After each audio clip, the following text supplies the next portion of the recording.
2023, you were aware that you were on probation, correct? Yes. And as some of the terms of your probation was to not test positive for alcohol, is that correct? Yes. Also, another term was to undergo drug testing, correct? Yes. You failed to comply with those, correct? Yes. That's all I have, Your Honor. All right. Well, counsel, the condition your client, it's not for him to not test positive. It's not use any alcohol or drugs that are not prescribed. Then, Your Honor, and I apologize, just the way the violation was written out, my client is going to tell you in his explanation that he had a haircut and they used alcohol as aftershave. He has 2 witnesses for that. I don't know how the court would look at that, as if it's a violation or an explanation.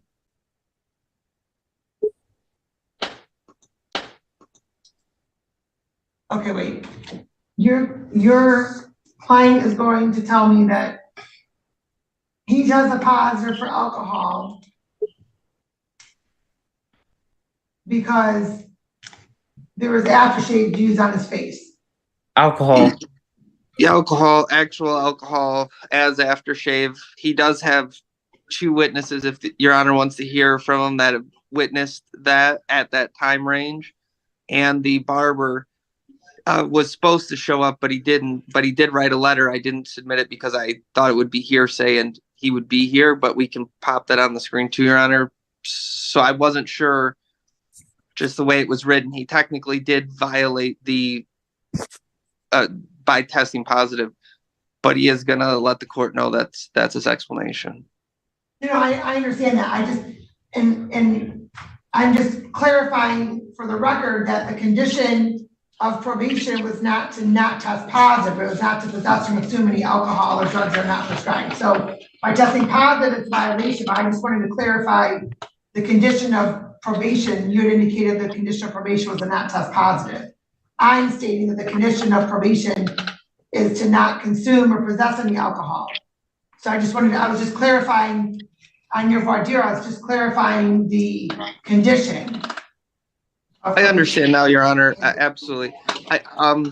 We'll still continue with the guilty plea in the fact of possession due to the haircut. Okay. Court will accept your plea as knowing, voluntary, and factually accurate. This is technical violations 3 and 4. And counsel, is Ms. Hasted somebody that works at the hair place? Your Honor, unfortunately, the hair cutter is a traveling hair cutter, and he came to Mr. Sneed's home, is my understanding. Both of Mr. Sneed's roommates were present. One of them underwent a haircut themselves, and they're prepared to testify. And the client does have a letter that he can screen share from the barber.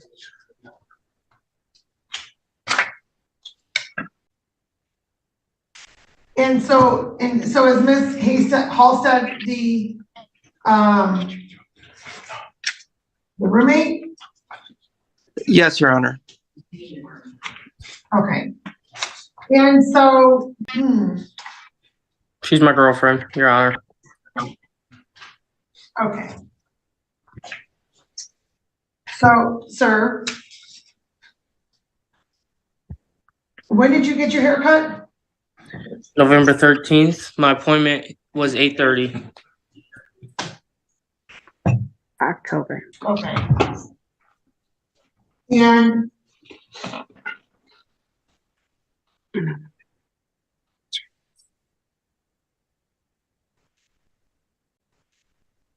And I was kind of confused when you said no use of alcohol. I thought that was just consuming it. I didn't know until after I found out about the violation that I couldn't use any product of alcohol. And I do have an explanation for the other violation to Your Honor, but I'm just taking one at a time to let the court know. okay. Well, let me just say this. I'm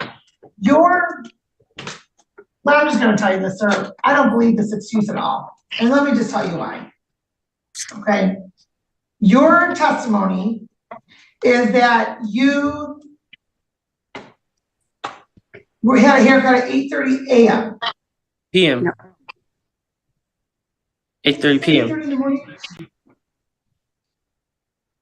Didn't you say 8:30 in the morning? No, I said PM. Oh. Okay. And so this event continued per the tether. Oh, either way, whether it's AM or PM, I still don't believe you. 9:24 p.m. is when the event began, and then it continued until 3:02 a.m. So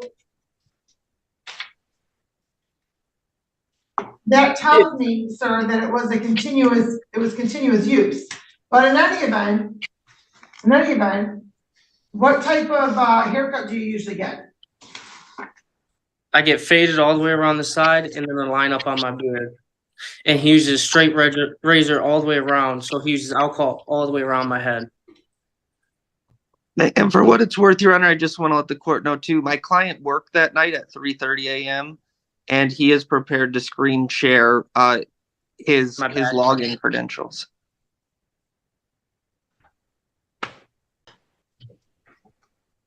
When you say he used alcohol all around your head, what does that even mean? Because when you use a straight razor, it causes razor bumps and infections. So the alcohol helps prevent the razor bumps and infections.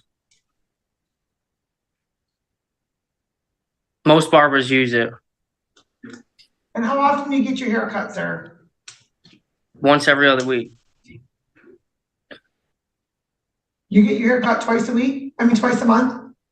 Yes. Okay. And you've been on probation since April 27th? Mm-hmm. Yes? Yes.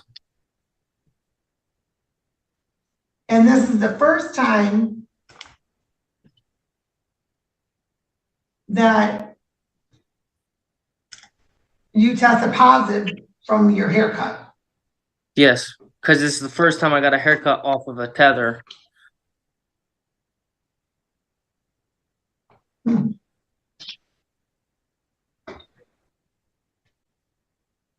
I now know I can't use it, so when I get haircuts, I'll tell them to keep the alcohol out.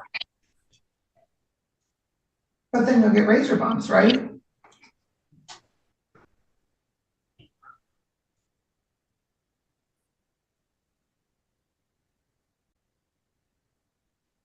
And sir, where is the aftershave placed? Around my beard. The alcohol goes around my beard, all the way up where he lines it up here, and then all the way around the face.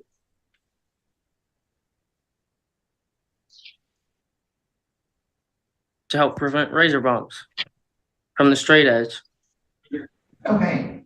So you're not going to test positive on your alcohol tether at a 0.05 continuously through 3:02 a.m. with that excuse? I'm telling you, that's what it was, though. I have two people here to testify for me that was here with the haircut. Okay.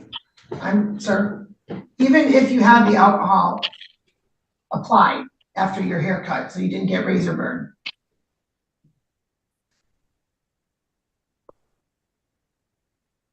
what I'm telling you is that I don't believe that you didn't drink alcohol.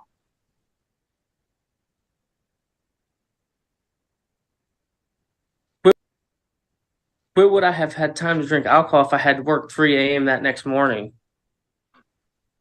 I still got to get some sleep. Your Honor. Right. So one would question why you had a haircut scheduled at 8:30 at night if you It's had his to work only at 3:30 in opening. the morning. Normally I get it earlier, but his only opening was 8:30. So I said I'll take it.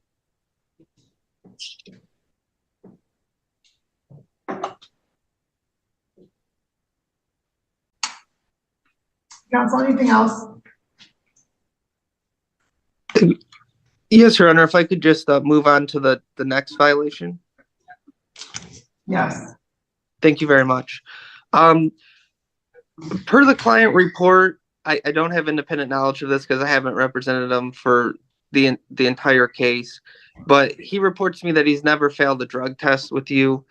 Um, After a violation that I didn't represent him for, he was ordered to get this tether, is my understanding.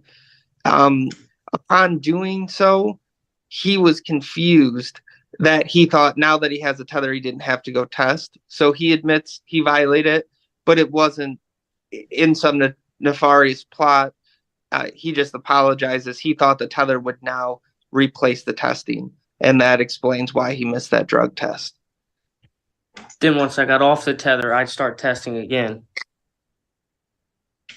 I've never had a tether before. All right, counsel, let me clarify a couple things. Number one, this is not your client's first violation.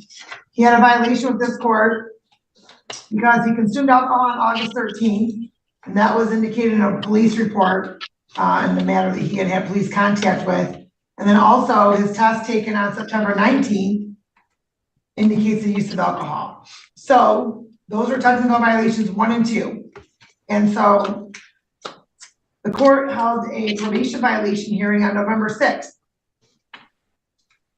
At which point the court continued your client's probation, extended it 3 months, 5 days jail, he had to report November 6th, and then 30 days on the alcohol tether upon release and outpatient treatment. Mandatory additional jail for any future violation. So that was just earlier this month. And then 1 week later, your client is testing positive for alcohol while on the tether and failed to submit for drug testing. And if somebody has confusion, what would you do, Mr. Sneed? Perhaps email into your probation officer? Yeah, I actually called her and she didn't answer. So I was going to wait to call her the next day. Maybe she was out of office, but by that time it was already too late. Sir, there's other individuals that are here at the court. So if you have a question that's urgent, you can contact anybody in the probation department or anybody in the courthouse. There's email, there's all of that.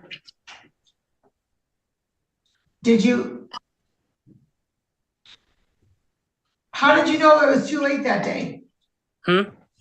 Because I called about 6:30. I think it was like 6:37, 7:30.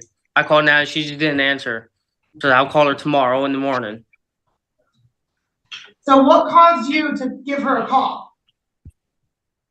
Because I was going to ask her about, do I keep testing? She didn't answer. So I waited till the next day and I was going to call her then, but it was too late. What was too late? I already violated. I already caught the violation. How did you know you violated, sir? I got the papers from Shimke a week later.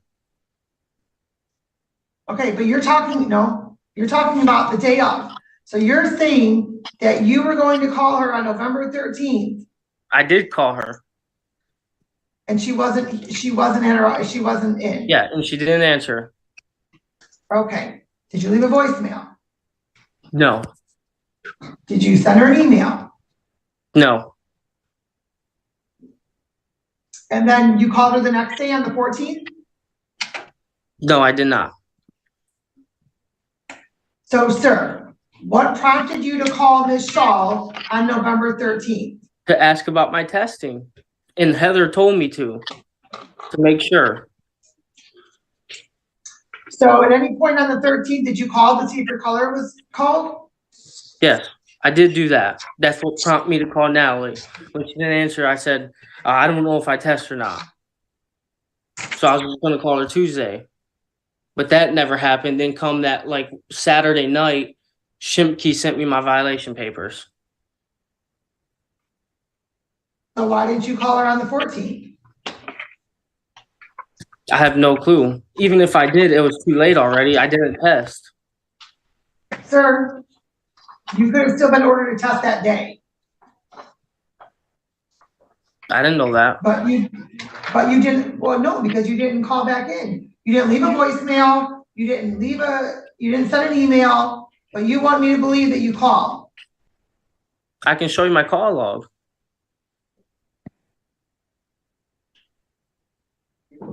And what time is it you called? Check on your call log. It was actually the 19th at 6:48 p.m.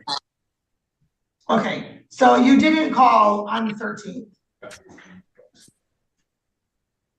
Yeah, it was actually the 19th, 6:48 p.m. I did call her and she didn't answer. Well, right, that's a Friday night at 6:19 p.m. Okay, so you didn't call her on the 13th, as you just testified to. I think I called her after I got my violation papers. Okay.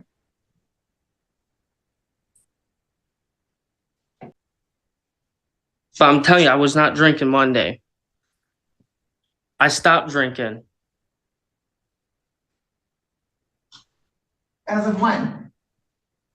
As of my first 2 violations, which I already served my time for. In my 5 days in jail, I did a lot of thinking and recontemplating of my life.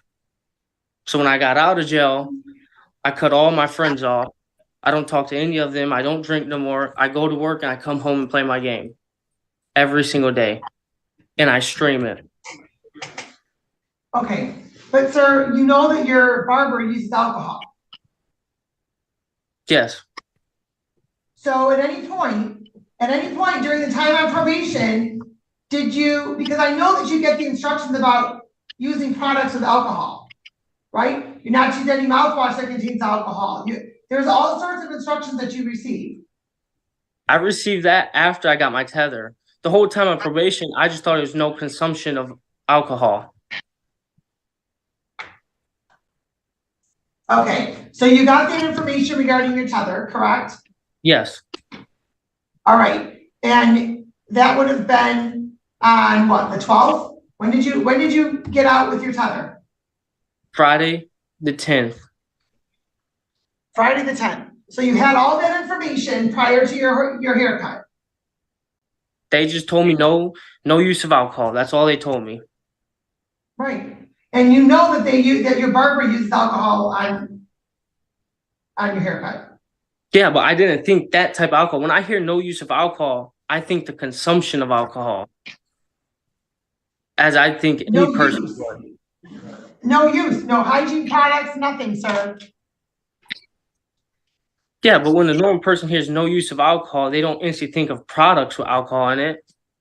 They think of no use of alcohol consumption-wise. Then, sir, if you were unsure, you should have asked. Because my order said 30 days jail for any violation.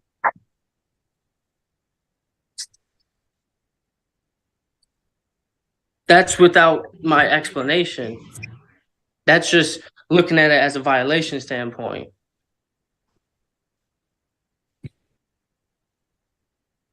I'm sorry, what? I said, that's 30 days in jail, looking at it from like a violation standpoint without explanation. I'm hoping with my explanation, I can get something different. Because I'm really not drinking no more. I'm actually trying to clean my life up. I just got a house. I got a job offer out in Texas. I'm waiting to get off probation to go to Texas for. Well, sir, where is this job in Texas? What type of job is it? We're contracted through Kroger. This is my company. And we unload Kroger's trucks and we store them in our distribution centers. And then when they order it, we ship it out to all the stores. Okay. Sir, if you have a job offer, then you should certainly talk to them about that with your probation officer. I can if that's a possibility. Communication is very important, sir. Don't just assume things because that's really not leading you in the right direction. Yeah, and that's my biggest problem. Even at work, me being the site manager, they tell me my communication skills suck.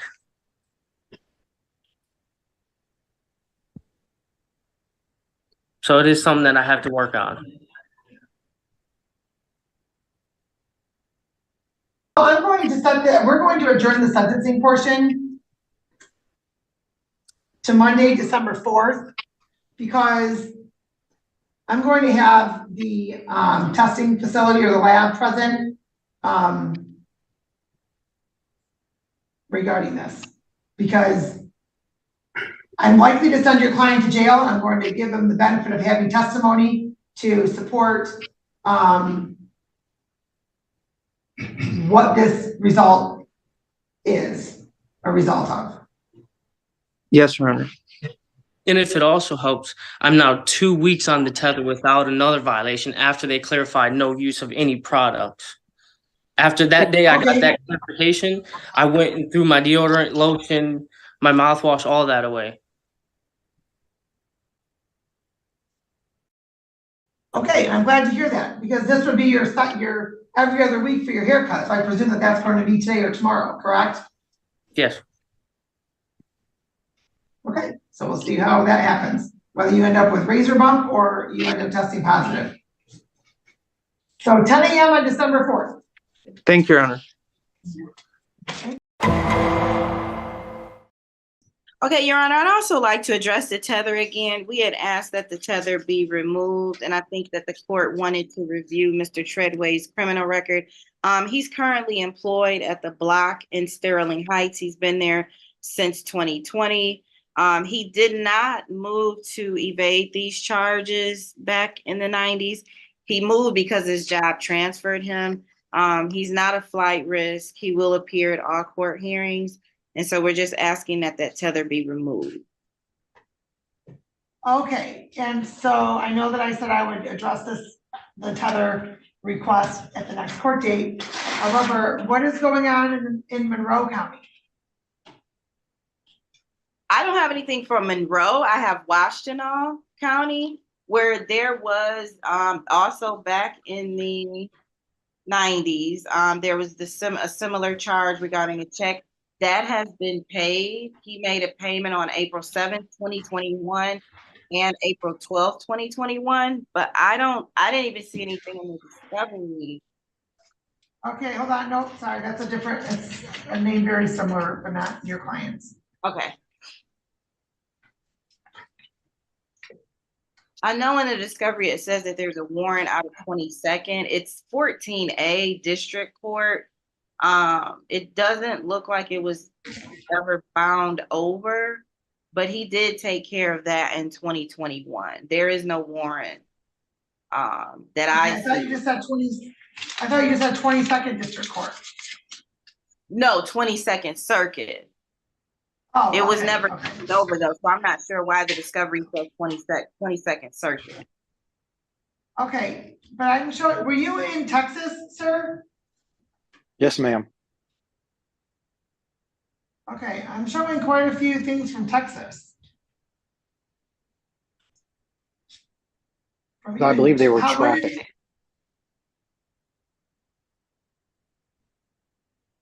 I don't know, something at the airport. Theft of property. Yeah, that was dropped. That was ultimately dropped as well.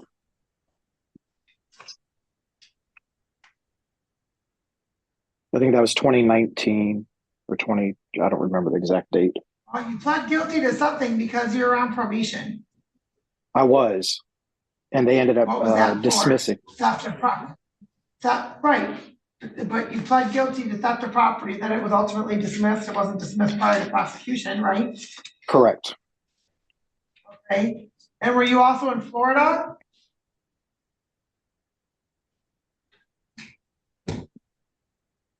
I didn't hear the first part of that. I just heard Florida. Did you also live in Florida at any more point? Yes, ma'am. Okay, and so you had some similar charges to what this matter is? In the mid 1990s. Yeah. All right, so counsel, I understand that your client may have moved for work purposes, but given the nature of the charges in multiple states, many of which are similar in nature to what he is being charged with now, the court's going to continue the bond and conditions. What do you do for your work, sir? What do you do in your? I'm a property manager at apartment complex. So do you handle payments? Yes. Payments online, as well as checks, yes. Money orders, I should say. Okay, well, I have some concerns regarding that, but I would presume that his employer did a background check. They have done a background check. We get one every year, yes, ma'am.